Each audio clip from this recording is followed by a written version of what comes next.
Andy, what was the process just in general of you deciding to come back, and what's it like being back now? Okay, well, I'll take you through the journey. So, it was pretty national news that there was going to be a change where I was coaching right in the middle of the season. And so, in those months, I'm really proud of what we were able to do in terms of keeping the guys together, playing our best football at the end of the year, but there's a lot of emotions that go into that. In today's college football, there's a ton of questions about everyone's future, right? Players, coaches, all that. So we got to kind of just hunker down, worry about football. But then towards the end of the regular season, and then certainly into December, it gets a little more serious about conversations about what I was going to do next. With people. We had some opportunities. It's really flattering, obviously, to go through a humbling experience like that as a staff. It's really flattering, the number of people I got to talk to and interest that I received. And I had to actually sit down and say to myself, what do I want, right? Because I was in a situation, and through something significant like that, you're really challenged. It's like, is that why you really love it? And what was really refreshing is that all of us in that building at that time, that's all we had was each other and to coach and teach and develop. And it was actually a lot of fun. Lance mentioned that you're going to call plays here. It's just when is that decision from your perspective? Say that again. What is my? Yeah, when is that decision from your perspective to call plays? I guess I've been doing it for 21 years. There's a lot of places. Probably that would be it, I would guess. Lance talked about you accepting the job and being back in town for the start of portal season. What was that entire experience like of having to come back to a new building and everything, and then having portal visitors and all of that start to unfold? Well, so first of all, I would say this. So I was gone for a couple of years, right? And in that years, the only thing that was happening around this place was change, right? And so I come back and I stay over at the Oriad, shout out to Oriad, and I'm there, and I didn't have a car, and got dropped off, and then I'm like, okay, I'm gonna walk over to the building. I don't know how to get to the building anymore because it's all blocked off with all the construction. So I gotta walk way around. And then I come into the building, which I can't get into, by the way, my code didn't work anymore. Okay, it does now, right? But I come into the building and Billy Pinot, who works in our recruiting office, starts showing me around. And I go, this place is totally different. And I got to see where the club level and where our fans sit, in the walk-through room, in the meal room, and I go, holy shit, this is like a top 10 facility in the country. You got to see everything that's new in the training room and the place I've got to see. We have some elite things here. So the first thing I saw when I came here was how much it changed and how impressive it is, and how when I see these facilities and the people that I know that are part of it, on where we're at now in terms of where we can really take off to. You know what I mean? We're not playing in a 100-year-old stadium anymore. Right? Like we have a real deal facility, like our training room. Like I was down there in Trent Carter in the athletic training stuff. They're showing all of our recruits in the portal. They're showing all these things that's new to me too, right? Like we got cryotherapy and all, like, you know what I mean? Like, okay, we've got saunas and red light therapy and all that crap. I'm like, okay, I mean, this is elite stuff. And so it's big time, for our guys. So I got to see that. And then you get into the recruiting of the players, right? That were coming here. And what the message was for me was, one, I got to show my excitement for everything that's new and exciting around this place as well. But then also maybe articulate what I just articulated about why I was coming back and for the reasons. Because I think that there are authentic and genuine ones, and they're of substance. It's not a bunch of bullcrap. It's not superficial. It's not money related. It's really just about those 5 things I rattled off. And I'm curious, with you in a relationship with a good amount of the players, many have moved on and graduated. Uh-huh. What has it been like to maybe reconnect with some of those guys, Isaiah Cole, whoever that were here when you were here, and what's it like to maybe see their own personal growth? Yeah, that's really been fun. So there's guys that I had to reacquaint myself with when I got back, and it's fun to see how much bigger and more mature a lot of them are. Which is exciting. They were excited that I was back, and I was excited to see him again. I got to see Devin Neal the other day. He was around, and so we chopped it up a little bit, and it was good to see him. And it's cool because what Coach has done, what Coach Leipold has done is you guys know, I mean, he's brought some consistency to this program that so desperately needed it. And with that is a generation of kids and players that come through that have a lot of pride for the program. And you can see that with some of the guys who have left that are now playing pro football, or maybe have, their football careers are over and they're doing other things, and they're reaching out and they're asking about coaching and how to get into coaching and all these kind of things. We had one of our guys come back and talk to the team the other day. He's in real estate, you know what I mean? So there's a ton of pride in a generation now of people that have it, that are Jayhawks. So it's been cool to see. Lance mentioned it was important to you that Jim Zki would stick around. What's it been like transitioning into that role, and how have you made that transition as smooth as it can be given the situation? It was like riding a bike. I'm telling you, it was awesome, and it was a concern because I think Jim brings out the best in me, and I bring out the best in him, and I think that we complement each other so well, in his style and my style, and bouncing back and forth, and so he was one of the first people I connected with, right, outside of Lance and the administration team here, but connect right away, talked about it, and what I love most about Jim is that if you were to ask him his why, one of the first things he's going to talk about is coaching and development. Like, I'll never forget, I don't know how many years Jim and I have worked together now, but we're sitting at a youth camp in the summer, and the camps, as you guys know, in June are just crazy for coaches. So we're crazy busy. We're doing all these things. You're evaluating. You got recruits. You got all these things. And I'm just watching Jim coach the lowliest kid at camp. You know what I mean? But he's coaching his ass off on the guy because he just loves coaching and teaching. And he's giving this kid as much attention as the kid that we're trying to recruit. You know what I mean? And so that, if I could, that visualization I just gave you, that's Jim Zki, right? And so to me, that resonates a ton with me. And then you maybe touched on this a little bit, but what are some of the biggest things that you learned from years ago? You had been with Lance for a long time. Mm-hmm. What are the biggest things you learned from seeing how someone else does it? Well, that's I've been blessed in my life. I think when it's all said and done, at least at the Division I level, I'll have been able to work with two coaches who were probably considered some of the best coaches in college football. And that's really cool in Lance and James.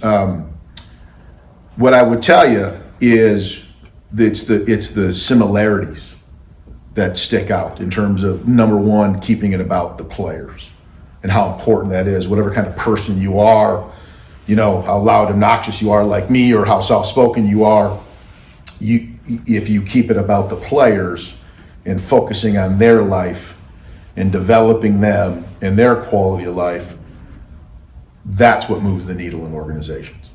So seeing that done in a different way is, again, it's reinforcing to the things that are really, really positive when working with Lance. And there's a bunch of things, right? Like if you guys, if any of you guys take a different job, you change, there's just a ton of growth that happens, the things that you see, reinforcing so many of the things that were similar, with Coach and how they run the organizations.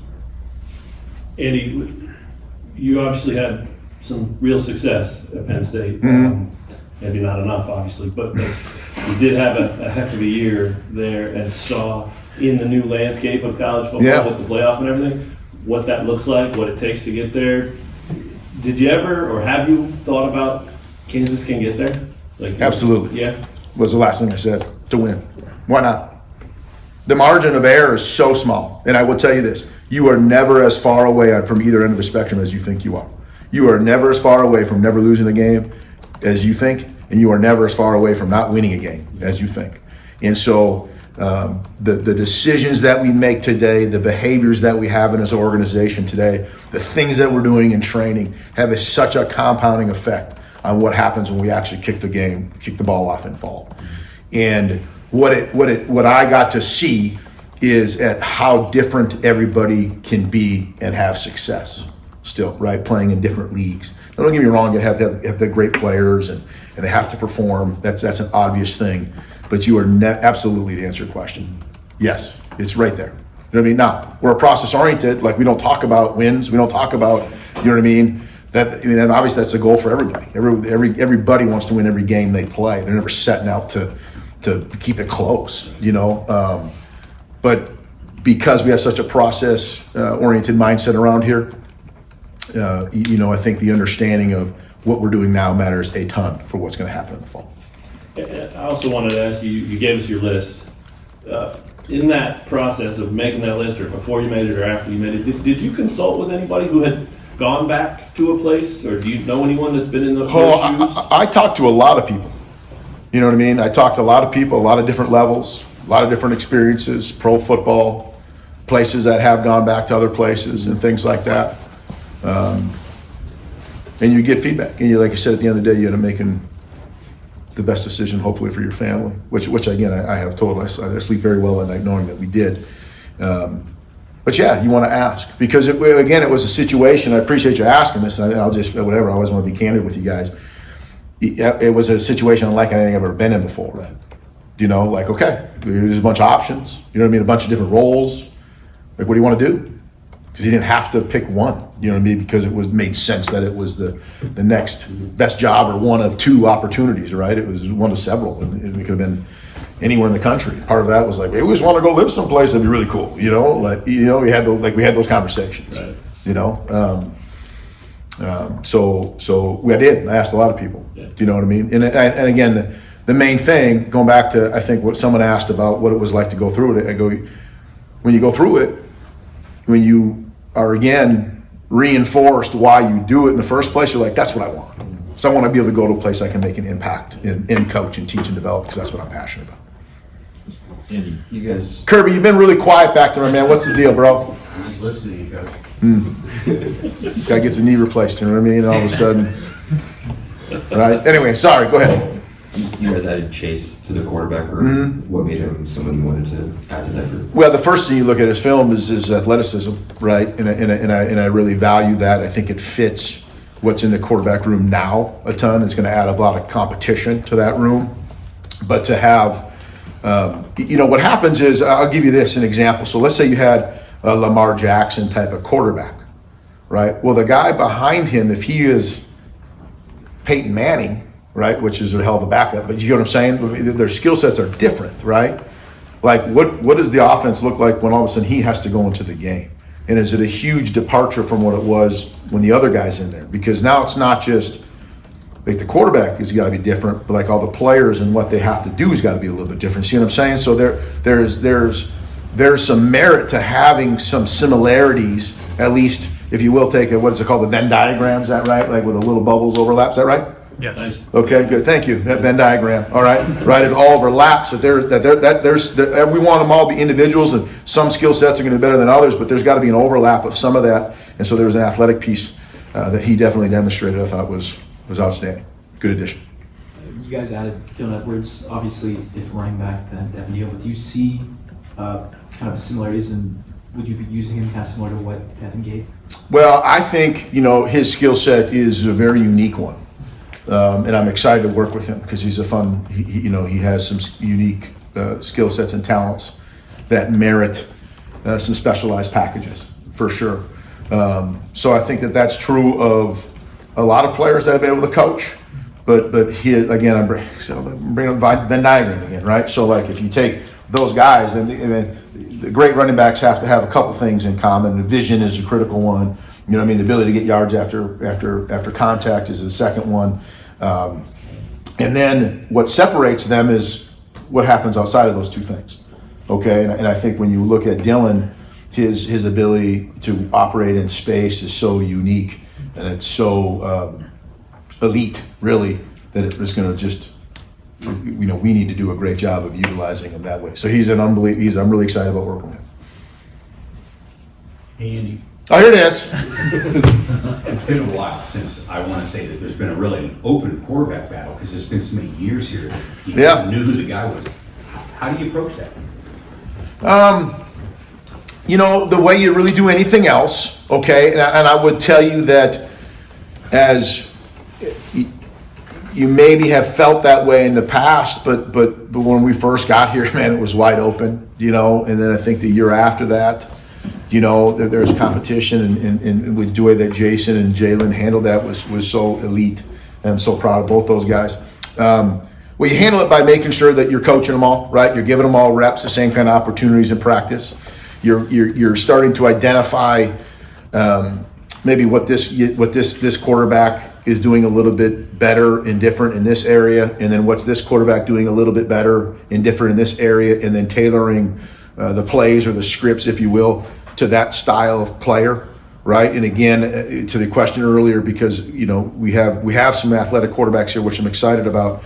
There'll be enough overlap, but as they start to evolve and grow and change, as they, and again, not that one is a better or worse, but like he's better at this and he's better at this. Okay, well, let's put those guys in a position to succeed, right? It would be a way that you would intentionally start to script and prepare those guys to really showcase what they can do well. But it's going to start with equal opportunity, going to start with equal chances to go out there and demonstrate how they operate, the huddles, everything like that, right? And they've already started doing it. I've been really pleased with that group.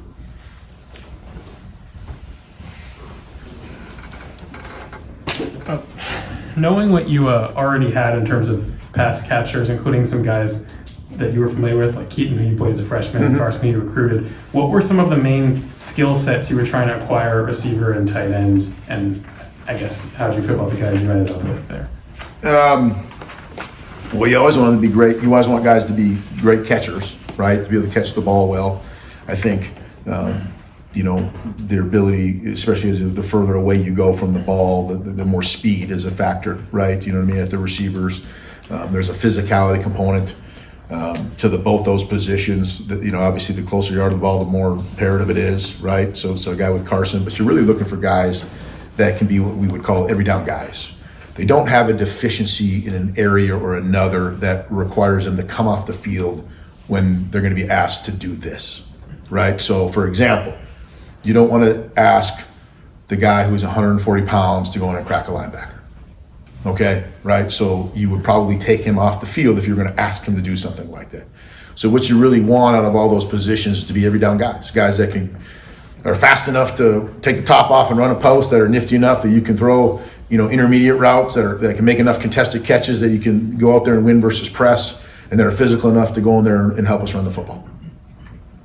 Going back to before the portal started, did you go back and look at the roster, the personnel offensively? And I know you're familiar with guys like Calvin, guys you recruited, but what was that process like of maybe reacquainting yourself with what the guys showed on tape last year, and maybe what were the things that stood out when you looked at just the guys who are returning? I don't know that it's fair to get into individual, evaluations.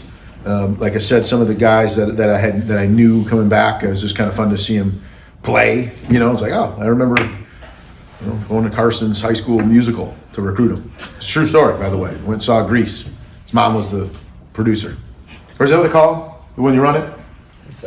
Director. That's what I said. Director, right? So she was the director.